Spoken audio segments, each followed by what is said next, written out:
그래서 사실은 저는 이번 주 설교가 없겠다 했는데 토요일 어저께 목사님도 오후에 전화가 와가지고 내일 설교 이렇게 하라고 그래가지고 아이고 주여 어떡해나 그래서 이렇게 고민하다가 이제 이런 마음이 들었습니다. 이제 어떻게 보면 처음으로 이렇게 예배를 드리지 않습니까? 엘림 교회 이렇게 이제 인테리어 하고 그래서 우리 성도님들에게 가장 귀한 선물이 뭘까? 어떤 선물을 참 드리면 좋을까? 생각하다가 복음을 전해드려야 되겠다 이런 감동이 있었습니다. 왜 뜬금없이 복음이냐? 뭐 나 다 아는 내용 아닌가? 물론 뭐 다 아실 수도 있을 것입니다. 알고 있더라도 다시 한번 들어보면 또 다른 감동이 있을 거라고 그런 제 안에 감동이 있었습니다. 그 복음은 하나님께서 아까 이제 목사님 기도도 잠깐 얘기했지만 그동안에 제가 거의 한 10년 가까이 이렇게 홀로 있고 좀 고독한 이런 시간들을 하나님께서 이렇게 허락하셨는데 그 기간을 쭉 지내면서 하나님께서 제게 깨닫게 하신 것들 이제 그걸 통해서 같이 나누면 여러분들의 또 이렇게 말씀에 대한 깨달음이 조금 더 풍성해지지 않을까 이런 생각이 들었습니다. 오늘 사실은 핵심 구절은 제가 베드로전서 1장 9절에 믿음의 결국은 영혼의 구원이다 이런 말씀을 가지고 한번 이렇게 나눠보고 싶었습니다.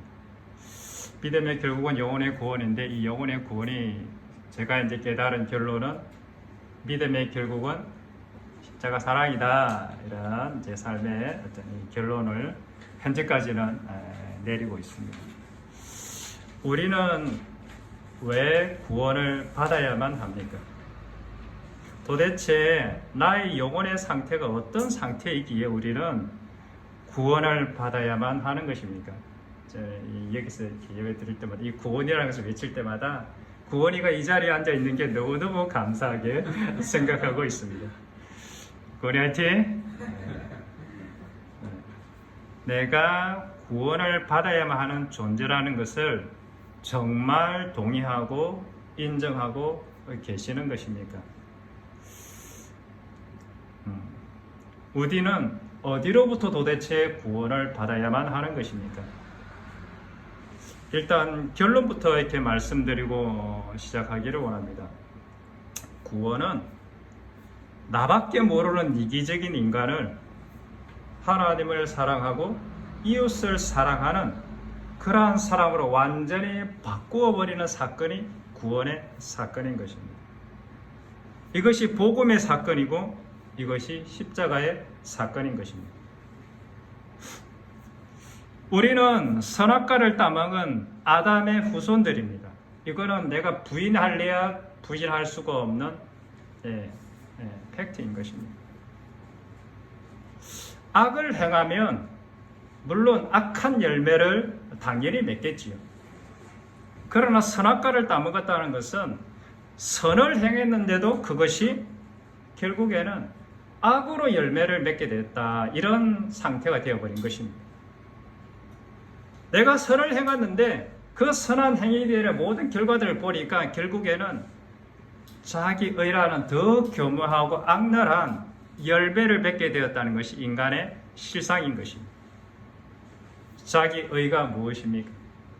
그것이 바로 인간의 교만입니다. 교만의 또 다른 버전은 우리가 쉽게 풀어하면 자기 자랑이요, 자기가 잘났다는 것이고 자기가 똑똑하다는 것이고 내가 다 안다 그런 것을 말하는 것입니다. 이러한 교만한 사람들의 특징은 다른 사람들이 잘못을 볼 때 어떤 반응들이 나타나느냐? 다른 사람들이 그 똑똑하지 못함, 그 부족한 것들을 볼 때 어떤 반응들이 나타나느냐? 첫째, 잘 참지를 못하는 특징들이 나타납니다. 쟤 왜 저래? 아유, 그것도 못해? 아유, 그것도 몰라? 아유, 또 맨날 그래?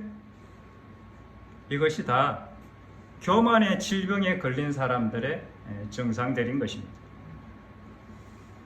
문제는 이 땅에 이런 교만의 병에 걸리지 않은 사람이 사실은 아무도 없다는 것입니다. 위로를 받으십시오. 위로를 받으십시오.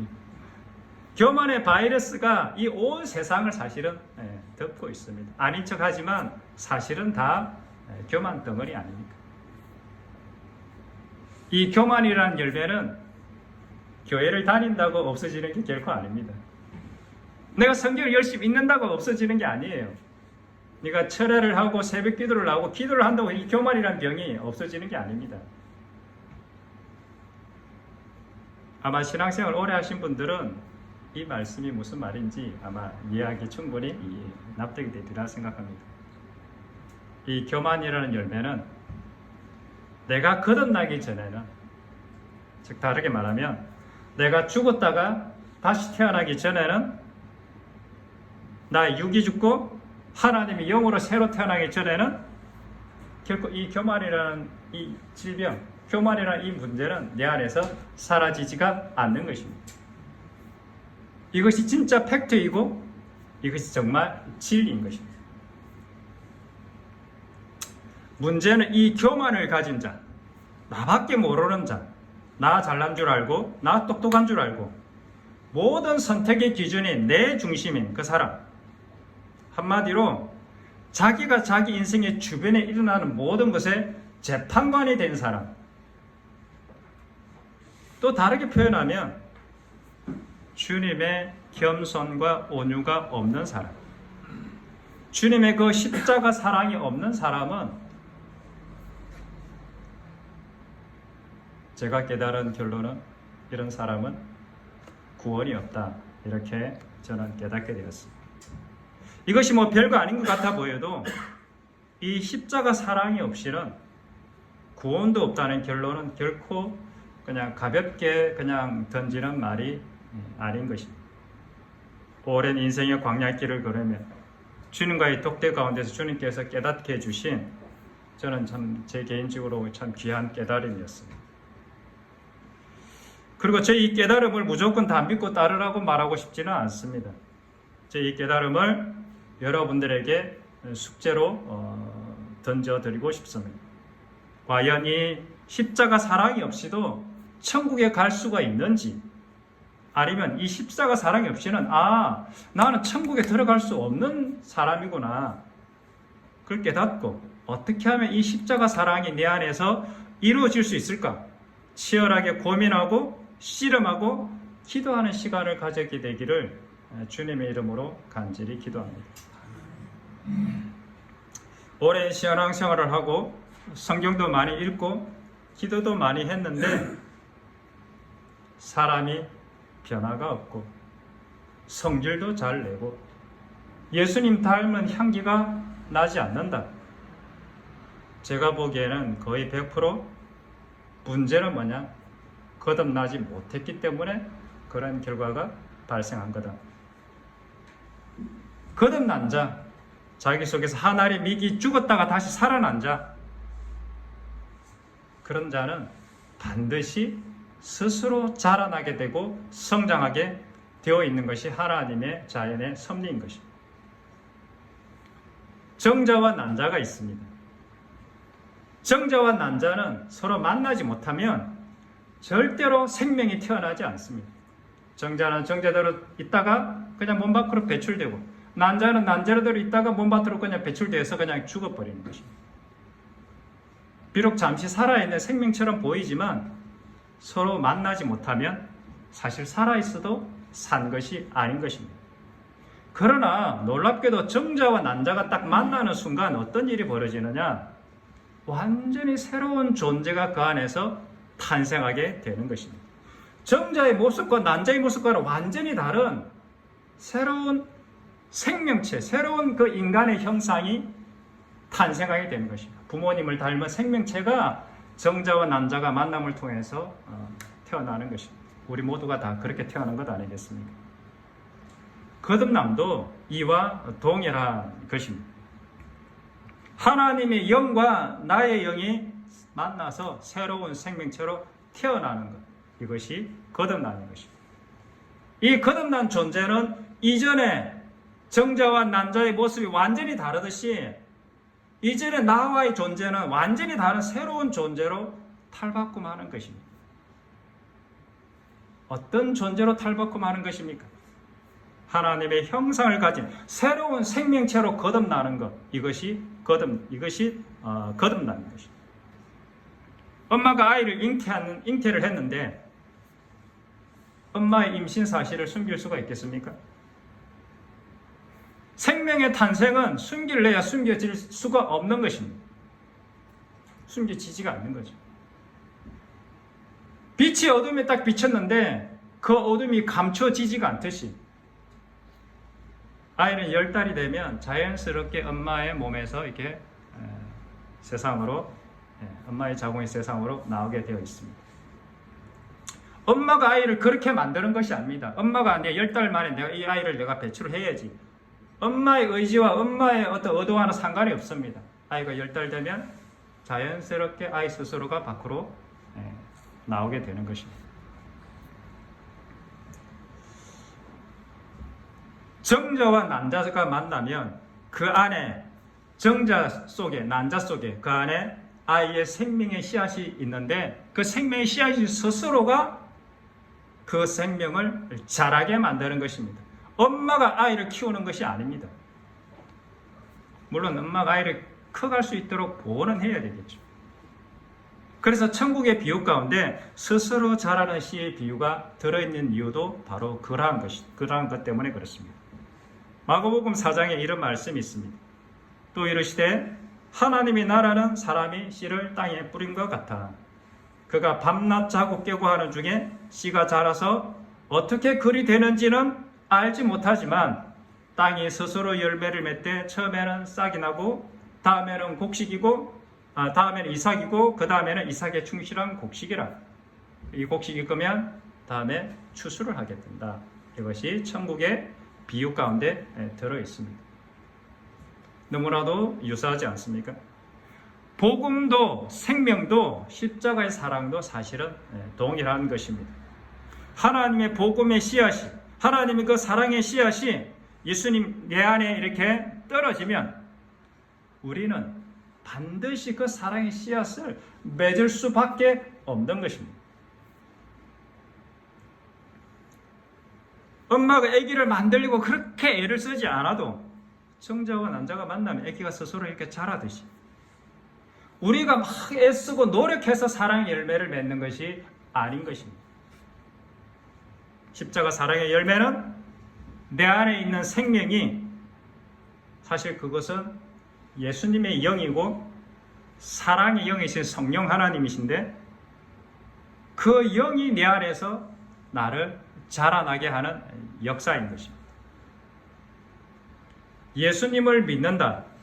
그것은 뭐냐? 하나님의 영, 예수의 영, 성령을 내 안에 받아들이는 것을 말하는 것입니다. 그 성령님을 통해 우리는 그 성령님을 통해서 우리에게 궁극적으로 맺히고자 하는 열매가 무엇입니까? 그것이 바로 십자가 사랑의 열매. 하나님의 사랑이요 십자가 사랑인 것입니다. 로마서 5장 5절에 이런 말씀이 있습니다.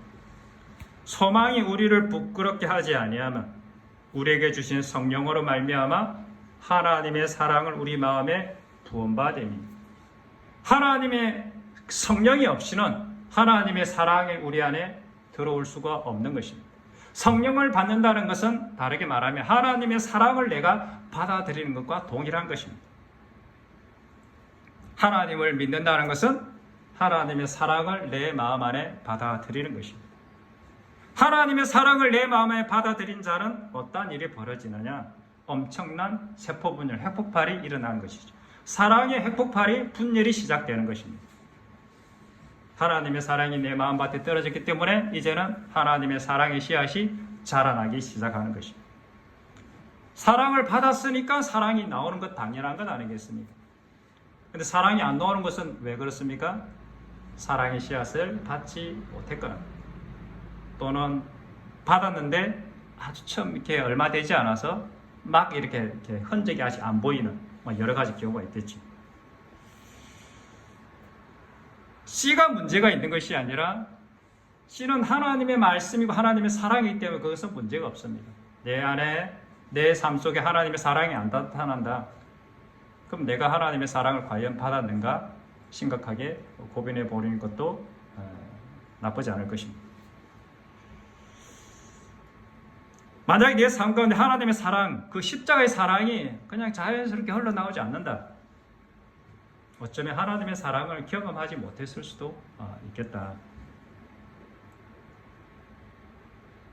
어릴 때 사랑을 충분히 받은 사람은 커서도 그냥 그 사랑이 자연스럽게 흘러나오는 것은 당연한 것 아니겠습니까? 인간의 사랑도 그러할진데 하물며 하나님의 그 무한하신 사랑을 받아들인 사람, 얼마나 엄청나게 큰 그 사랑을 받아들인 그 사람, 그 사람 속에 이런 하나님의 사랑이 나타나지 않는다? 심각하게 고민해봐야 되겠죠. 그러나 내 힘과 나의 의지로 이 십자가를 사랑을 한번 해봐야 되겠다. 인간이 절대로 흉내가 낼 수 없습니다. 한번 해보십시오. 얼마 못 가서 하나님이 주신 이 십자가 사랑은 금방 바닥이 드러나고 말게 될 것입니다. 십자가 사랑의 가장 큰 놀라운 특징 중에 하나가 뭐냐면 이 십자가 사랑은 무엇을 동반하느냐, 무엇을 전제로 하느냐, 나의 죽음을 전제로 할 때 이 십자가 사랑이 나온다는 것입니다. 내가 거듭나기 전에는, 내가 하나님의 사랑을 깨닫기 전에는 결코 이 십자가 사랑은 나의 의지로 해결해야 되겠다. 금방 미천이 드러나고 바닥이 다 드러나는 것입니다. 그래서 이 십자가의 사랑을 삶 속에 자연스럽게 이렇게 드러나는 이 사람이, 그런 그 십자가의 사랑이 바로 하나님의 자녀인 증거요, 거듭남의 증거요, 거듭남의 증거요, 하나님의 백성의 증거가 되는 것입니다. 그럼 이 십자가 사랑을 가지고 있다 없다를 누가 평가할 수 있겠습니까? 아쉽게도 옆에 있는 사람들은 어느 정도 짐작은 할 수 있지만 그것을 다 평가할 수 없어요. 인간의 눈은 너무나 제한되어 있어요. 그 모습밖에 몰라. 또 그것을 사람들도 속일 수가 있어요. 그 사람이 의지로 이렇게 하는지 아니면 진짜 내 속에 사랑이 나와서 하는지 사람은 잘 구분이 잘 안 돼요. 오직 하나님 한 분만, 그리고 본인도 알게 됩니다. 내 안에 새로운 생명체가 싹 트서 내가 이전과 다른 존재가 되었다는 것을 본인도 알게 되는 것입니다.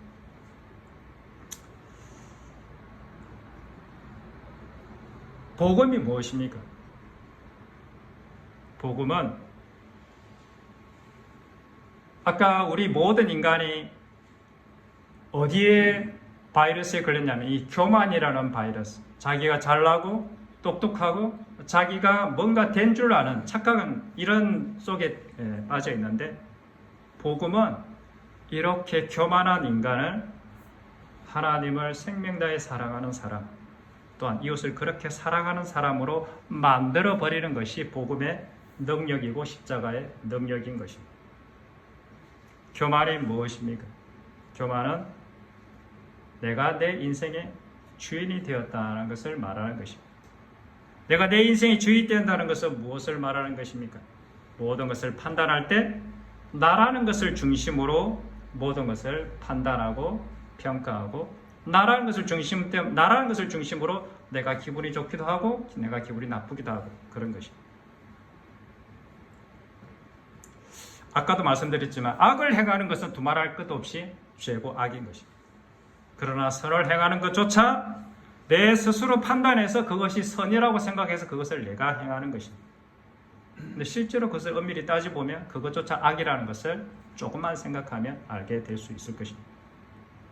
우리가 소위 도덕이나 윤리나 또는 기독교 가치관이나 이런 모든 것들이 다 사실은 눈에 보이지는 않지만 결과적으로는 악의 열매를, 죄의 열매를 맺게 된다는 것은 인생을 좀 살아보면 아시게 될 것입니다. 왜냐하면 거듭남을 경험하지 못한 자는 100% 악도 악의 열매를 맺지만 눈에 보이는 선도 결국은 자기 의라는 죄악의 결과로 그 열매를 맺을 수밖에 없다는 것이 사실은 성경의 이야기인 것입니다. 사실 우리는 내 자신의 힘으로, 나의 육으로 선을 행하려 했기 때문에 심지어 성경에 나와 있는 그 말씀조차도 그런 온갖 선행들, 고아와 가부와 객과 이런 가난한 자를 돌아보는 이러한 선행조차도 결국 모두가 다 자기 의라는 교만에 빠지게 되는 그러한 운명이었던 거죠. 그 대표적인 예가 바리새인들과 서기관들이라고 성경은 제시하고 있습니다.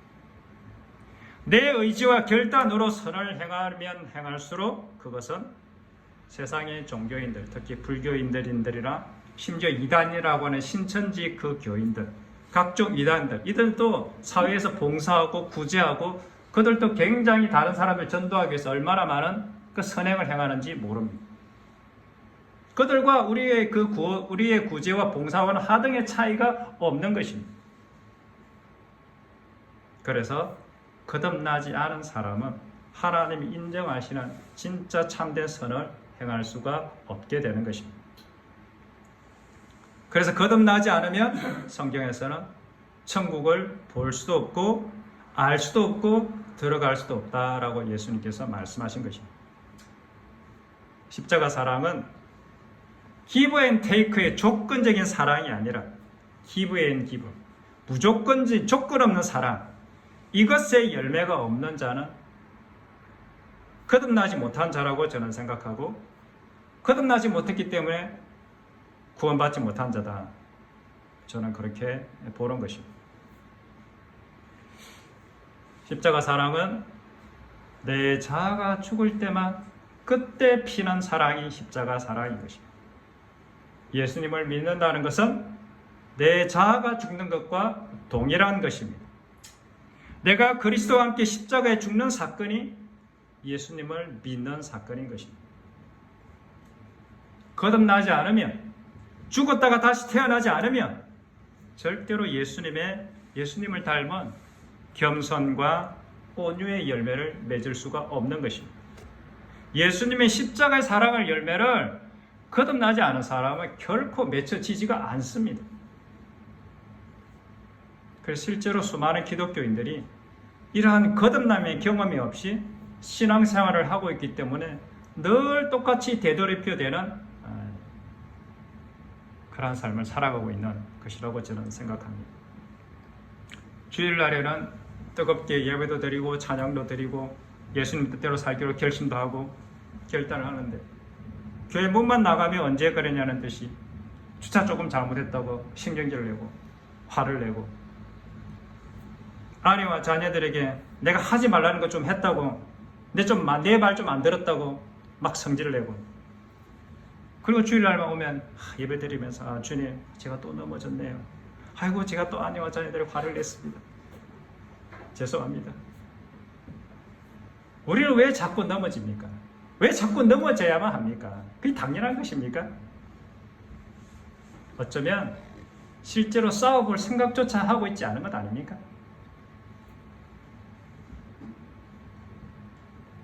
내가 피 터지게 싸우지 않아도 내가 천국 가는데 별로 지장 없을 것 같으니까 피 터지게 싸울 필요가 없는 거 아니겠습니까? 만약에 주님께서 오늘 이 자리에 오셔가지고 딱 이런 제안을 했다고 합시다. 여러분, 이번 일주일 동안에 남편과 아내와 자녀들에게 딱 한 번도 화를 내지 않고 일주일을 딱 지낼 수 있다면, 그리고 남편과 아내들이 일주일 딱 주말에 우리 아빠 정말 너무 멋있다는 이런 칭찬을 딱 받을 수 있다면, 내가 다음 주에 올 때 영원한 천국 티켓을 한 장씩 다 나눠줄게, 이렇게 한다면 어떤 일이 벌어질까요? 그럼 아마 교회 나가는 순간부터 신경 바짝 쓰지 않겠습니까? 딱 나가는 순간부터 내 다음 주 이 천국 티켓 다 따야지, 이러면서 아내도 보면서 평소 때는 무뚝뚝한 표정인데 아내 보면서 웃으면서 아내가 또 표정도 살피기도 하고 그러지 않겠습니까? 자녀들이 또 어떻게 어떤가 또 살피기도 하고.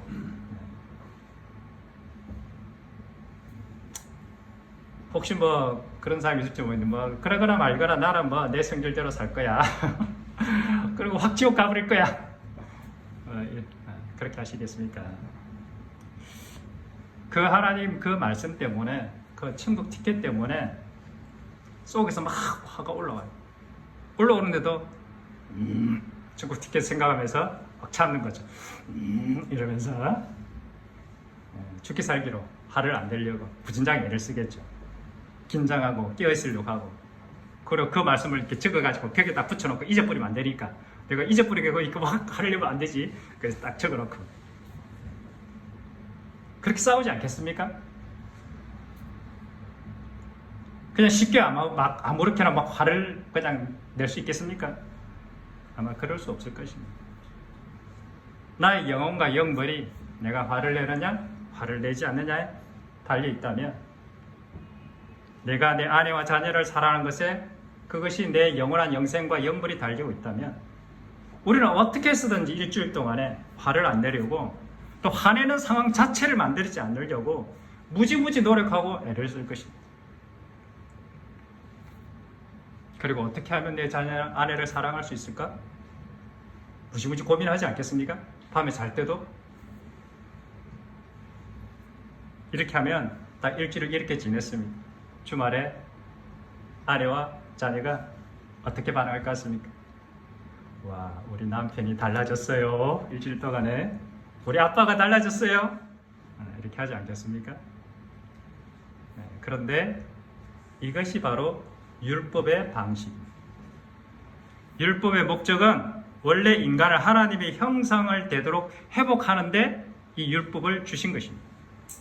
율법을 이루면 정말 우리 남편이 달라진 것처럼 달라지게 되어 있습니다.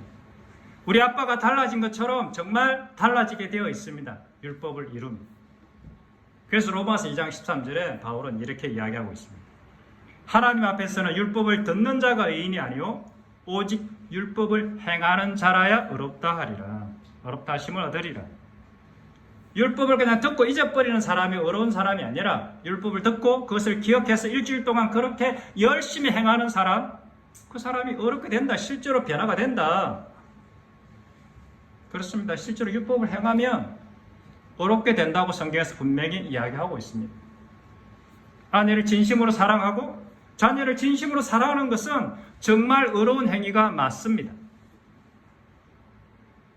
그래서 사랑하는 자는 율법을 다 이룬 자라고 성경에서 우리에게 분명하게 말씀하고 있는 것입니다. 그런데 문제가 하나 있습니다. 인간이 자신의 힘으로 내가 결심하고 나갔는데, 그것을 어떻게 일주일간은 어떻게 참으면서 했습니다.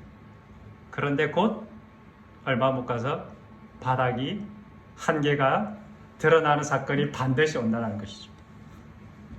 다들 경험해 보시지 않습니까? 아무리 화를 참으려고 해도 이건 내가 화를 낼 수밖에 없는 상황이야. 하나님도 이해해 주셔. 이 상황은 내가 화를 내는 것은 정당한 거야. 우리는 얼마나 이렇게 많이 생각하고 있습니까? 그래서 율법을 주신 또 다른 목적이 뭐냐면, 우리로 하여금 니네 힘으로 결코 그 사랑, 그 의를 행할 수 없다라는 것을 알려주기 위해서 또한 율법을 우리에게 주신 것입니다. 그래서 로마서 3장 20절에 그러므로 율법의 행위로 그 앞에 의롭다함을 얻을 육체가 없나니 율법으로는 죄를 깨달으니라. 네 꼬라지를 알아라. 네 힘으로는 절대로 네 아내, 네 남편 사랑할 수 없어.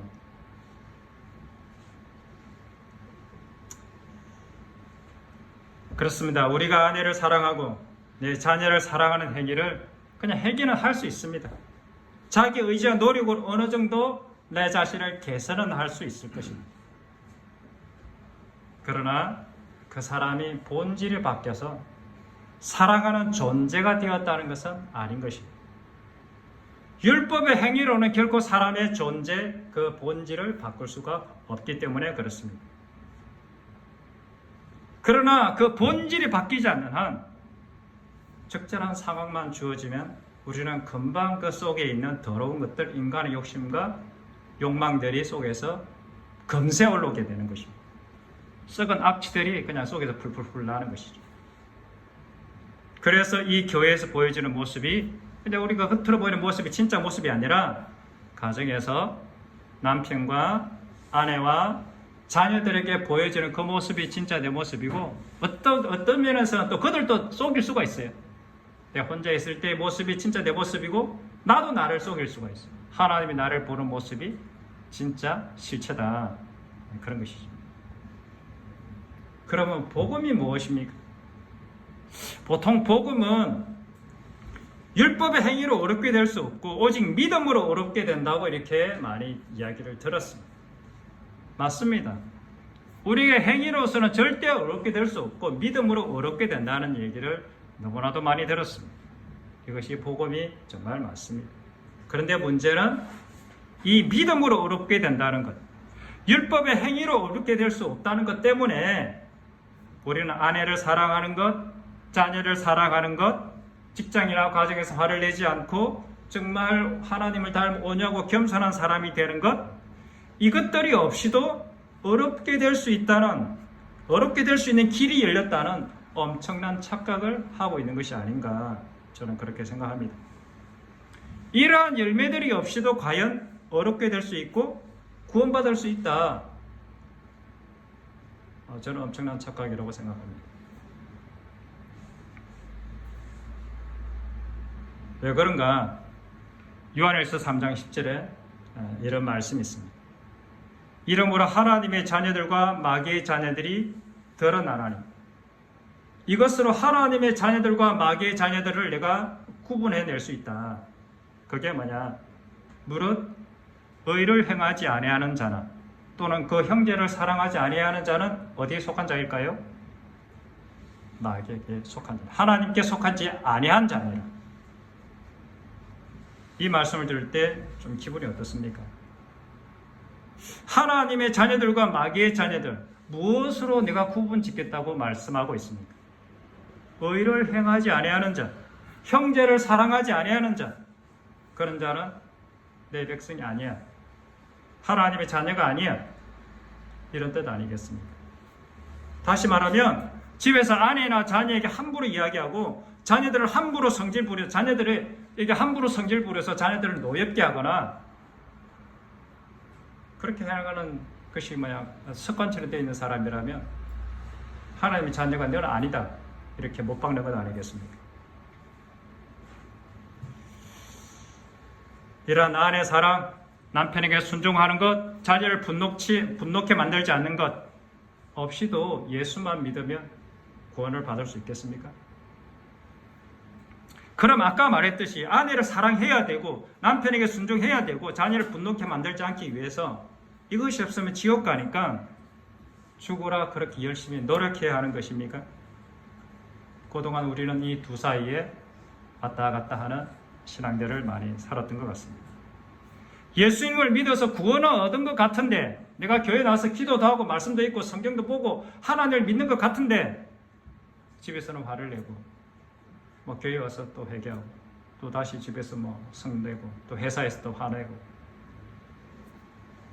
구원은 받은 것 같은데 구원의 열매는 좀 아리까리하고, 내가 진짜 하나님의 자녀가 맞는 것 같기도 한데 또 아닌 것 같기도 하고. 그럼 복음이 무엇입니까?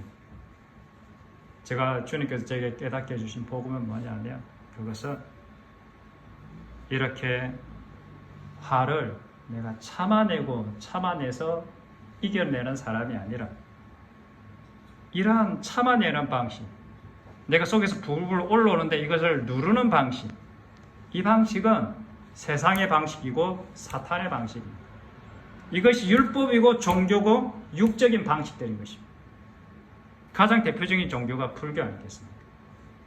불교는 자기 힘으로 자기를 죽이려고, 사회생활에서는 도저히 그렇게 나를 죽일 수가 없으니까, 눈에 보이는 것들이 너무너무 많으니까 가족도 버리고 친구도 버리고 돈도 버리고 명예도 버리고 다 산으로 들어갔는데, 자기를 버리기 위해서 오로지 그 일념 하나 때문에 자기 자신의 인생을 다 던지는 것 아닙니까? 자기의 정욕과 치열한 싸움을 싸우는 것 아니겠습니까? 그들이 도달하려고 하는 궁극적인 목표가 어느 지점입니까? 무아의 경지, 내가 없어지는 그러한 경지에 도달하기 위해서 그들은 자기 가진 모든 것을 사실 다 버렸습니다. 다르게 표현하면 살아있는 육체는 가지지만 죽은 자와 같은 경지, 이것이 무아의 경지인 것입니다. 내가 없어지는 경지. 내가 없다는 것은 내가 없기 때문에 더 이상 욕심과 욕망 그 어떤 것도 없어지는 경지. 성경적인 용어로 죄가 없어진 상태. 그래서 그들도 세상 사람들도 이 자기 욕심, 욕망이 문제고 죄라는 것을 본인들도 알아요. 근데 그것을 없애는 방법을 몰라서 그렇지. 그걸 자기가 자기 힘으로 없애려고 막 이렇게 애쓰니까 산으로 들어가야 되고 그렇게 하는 거죠. 근데 과연 이들이 하는 이러한 방식, 내 속에 있는 나의 화를 누르고 내 속에 있는 이런 생각들을 자꾸 잊어버리려고 하고 그런 방식으로 과연 나의 욕망과 욕정이 사라질까? 사라지는 것이 아니라 그냥 덮어두는 것이죠. 그냥 꾹꾹 눌러두는 것이죠. 너무 세게 눌러서 아예 그냥 납작하게 만들려고 하는 게 불교인 것이죠. 그러나 언젠가는 환경만 조성된다면 모든 사람은 다 폭발하게 되어 있습니다. 사람은 그렇게 해서 바뀌는 존재가 아니기 때문에 그렇습니다. 복음은 무엇인가?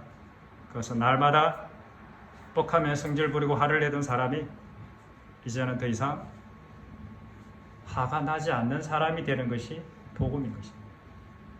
이것이 복음의 능력이고 이것이 십자가의 능력인 것입니다. 완전히 차원이 다른 존재로 만들어버리는 것. 어느 수준까지 만들어버리느냐? 원수까지도 사랑이 내는 그러한 사랑으로 만들어버리는 것. 이것이 복음의 능력인 것입니다. 이것이 십자가의 능력인 것입니다. 어떻게 그렇게 가능하냐? 주님과 함께 이미 죽은 존재라는 것을 깨닫게 하심으로 이것이 가능하게 되는 것입니다. 그리고 날마다 그 주님의 죽으심에 동참함으로 이것이 비로소 가능하게 되어진다는 이것이 복음인 것입니다. 불교에서 그렇게 갈구하고 추구하고 있는 무아의 경지, 이미 죽음을 경험하는 자가 되는 것입니다. 우리는 일상생활을 얼마든지 살아가면서 무아의 경지, 예수님이 죽음과 동일한 죽음의 상태에 넣을 수 있게 우리는 그러한 상태에 들어갈 수 있는 것입니다. 너무나도 쉽습니다. 결코 어렵지 않습니다. 그분과 함께 십자가에 죽으면 되는 것입니다. 그러면 그분과 함께 부활하게 될 것이라는 것이 복음인 것입니다. 이것이 예수 그리스도의 십자가와 부활인 것입니다. 물론 육을 가진 인간이기에 잠시 욱하고 올라오는 것 있을 수 있습니다. 그러나 다시 금세 예수님의 십자가를 통해서 우리는 금방 곧 마음의 죽음의 상태로 들어갈 수가 있습니다. 내 안에 화는 곧 사라지고 오히려 하나님의 긍휼과 자비와 사랑이 그 자리를 대신 차지하게 되는 것을 경험할 수 있는 것입니다. 이것이 복음의 능력인 것입니다. 복음은 물이 얼음이 되는 그러한 물리적인 변화가 아닙니다. 물이 완전히 바뀌어서 기름이 되는 화학적인 변화가 복음인 것입니다. 존재론적인 변화를 말하는 것입니다. 이전과는 다른, 완전히 다른 새로운 피조물, 하나님의 형상을 닮은 그러한 새로운 피조물이 되는 것이 이것이 복음인 것입니다. 어떻게 완전히 다른 종족의 인간을 만드는가? 그것은 사람을 고쳐서 개선해서 그렇게 만들 수 없다는 것도 하나님께서 너무나도 잘 아시기 사람을 완전히 죽였다가 끄집어내는 그 방식을 통해서 완전히 새로운 존재를 하나님께서 만드시겠다. 이것이 복음인 것입니다.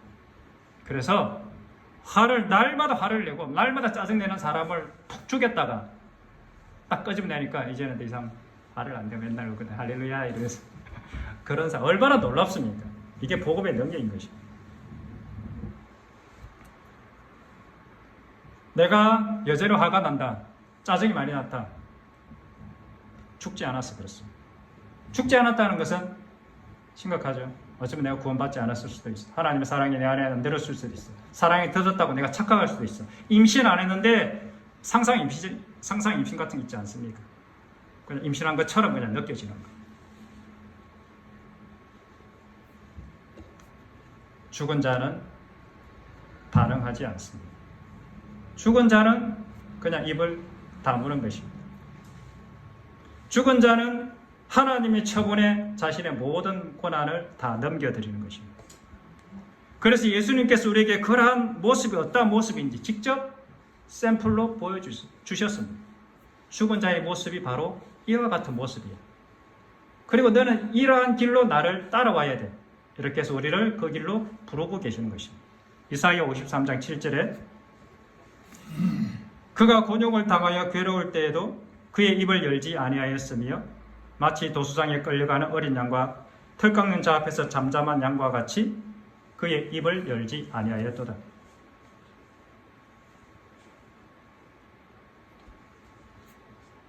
죽은 자는 잠잠한 것입니다. 예수님처럼 죽은 자는 그 십자가의 상에 끌려가는 그 자리에서도 반응을 하지 않는 것입니다. 침묵하는 것입니다. 인간은 결코 이러한 예수님의 사랑을 스스로 만들어낼 수가 없습니다. 그러나 그리스도께서 내 안에 오시면, 십자가 사랑이 내 안에 오면, 성령께서 내 안에 오시면, 그때는 나는 인간적인 사랑이 아니라 하나님의 십자가 사랑이 나타나게 되어 있는 것입니다. 이 십자가 사랑을 받은 자는 십자가 사랑을 간 곳곳마다 향기처럼 풍겨내게 되어 있는 것입니다. 이 십자가 사랑을 받은 자는 그가 가는 곳곳에 이 십자가 사랑의 향기가 자기가 의도하지 않았는데 퍼져나가는 것입니다. 예배 드리는데 갑자기 꾸리꾸리한 냄새가 난다. 무슨 일이 일어난 겁니까? 누군가가 방귀를 낀 것이 아니겠습니까? 어떻게 소리는 숨겼는데 냄새까지는 숨길 수 없는 건 아니겠습니까? 냄새의 특징이 그런 것입니다. 내 속에 향수 원액이 들어있는데 그 향수 원액은 내가 막 일부러 뿌리고 다니지 않아도 지가 스스로 그냥 발이 그냥 달려서 이렇게 흩어져 가는 거죠. 내가 노력하지 않아도 가는 곳곳마다 저절로 그 향기는 퍼져나가게 되어 있습니다. 지하철 타면 지하철에서 옆 사람들이 향수를 맡을 거고, 집에 가면 집에서도 내 남편과 아내가 그 향기를 맡을 거고, 교회 가면 교회에서도 그 향기를 맡을 거고, 직장에 가면 직장에서도 그 냄새를 맡을 거고, 여행 가면 여행지에서도 그 향수를 주변 사람들이 맡을 거고, 쇼핑 가면 마트에서도 그 향기를 맡지 않겠습니까? 시댁에 가면 시댁에 가서 그 향기를 시댁 식구들이 맡을 거고, 친정에 가면 친정 식구들이 그 향기를 맡을 거고, 그 향기는 숨길 수가 없다는 것이죠. 그리스도의 십자가의 향기는 내가 뭔가를 해서 나타낼 수 있는 게 아닙니다. 내가 아무것도 하지 않아도 내 안에 있는 향기는 그냥 저절로 이렇게 나오게 되어 있습니다. 내 존재 안에 향기가 거는 대신은 예수의 영, 십자가의 영이, 그 십자가 사랑의 영이 들어오면 우리는 비로소 십자가 사랑을 너무나도 자연스럽게 행할 수 있게 되는 것입니다. 이것이 복음의 능력이고 이것이 십자가의 능력인 것입니다. 이 예수의 영, 이 십자가 사랑의 영이 내 안에 들어오는 사건, 이것을 예수님을 영접하는 사건이다, 거듭남의 사건이다, 이렇게 부르는 것입니다. 그래서 거듭남의 가장 강력한 증거, 내가 하나님을 믿는 가장 강력한 증거는 바로 과연 내게 예수님의 십자가의 사랑이 있느냐 없느냐로 판가름나게 되어 있다고 저는 생각합니다. 우리 신앙의 유일한 목표가 이것입니다. 이 말씀으로 마무리하도록 하겠습니다. 요한복음 13장에 너무나도 잘 아는 말씀입니다. 새 계명을 너희에게 주노니 서로 사랑하라. 내가 너희를 사랑한 것 같이 너희도 서로 사랑하라. 너희가 서로 사랑하면 이로써 모든 사람이 너희가 내 제자인 줄을 알리라. 내가 너희를 사랑한 그 모습 그대로, 내가 너희를 어떻게 사랑하는지 아냐? 그 모습 그대로 너희도 서로 사랑해. 그리만 할 수 있다면 너희는 내 제자고 내 자녀고 내 백성이 되는 거예요. 내가 인정해 줄 수 있어. 이것이 예수님께서 이 땅에 오셔서 우리를 위해 그렇게 고통 가운데 십자가에 돌아가신 가장 중요한 이유 가운데 하나인 것입니다. 이것이 우리를 향한 하나님의 유일한 목표이자 목적인 것입니다. 우리 같이 기도하겠습니다.